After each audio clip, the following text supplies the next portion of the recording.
Sizinle karşınızdayım. Arkadaşlar bugünler sizinle birlikte Minecraft oynuyoruz. Minecraft'ın birçok modlar ekledim arkadaşlar. Yarısını da çoksunun da yarısını da ben kendim uğraştırdım. Yarısı oyunda var idi arkadaşlar. Arkadaşlar hemen size bu modu benim kendim çözdüm bunları. Bir bu piçi ben çözmedim arkadaşlar. Arkadaşlar bir başka bir de arkadaşlar like atıp abone olup bana destek yapmayı unutmayın lütfen. Bundan çok mutlu olurum arkadaşlar. Hulk modu da var arkadaşlar. Hulk modunu, silah modu da var. Silah modunu sevmiyorum çok. Hulk modunu da ekleyeceğim yalnız. O zaman başlayalım. Biz de videomuza hemen bir indirirsin. Nasılsa bilmiyorum neden böyle. Açtığım dünyalara tekrar giriş yapamıyorum arkadaşlar.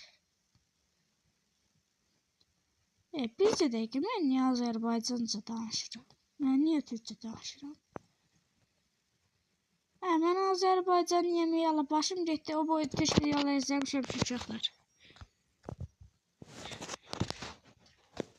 Bak şunu yanına beni.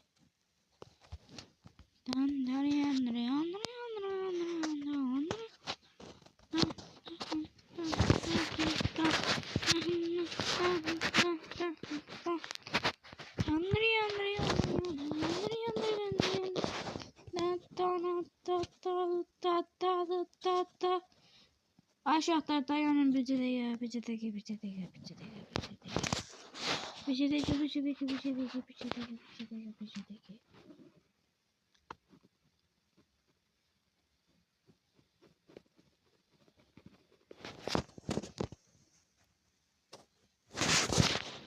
Oy. Aman karakterim ne çüm böyle de. Aşağıda önce ben bu karakterime dürüttürerek soğuklarına göre belədir. Hulk modu yükledim. Allah həyə dava. Hulk modu yüklədiğinde belə olur. Yasanıdan yaratılacaq. Onun ismini ben size vereceğim.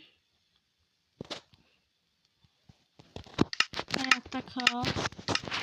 Çek.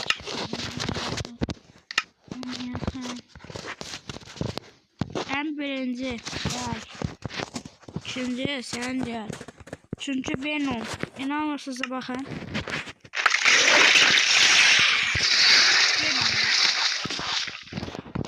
Gördün? Ağzım tutabildim.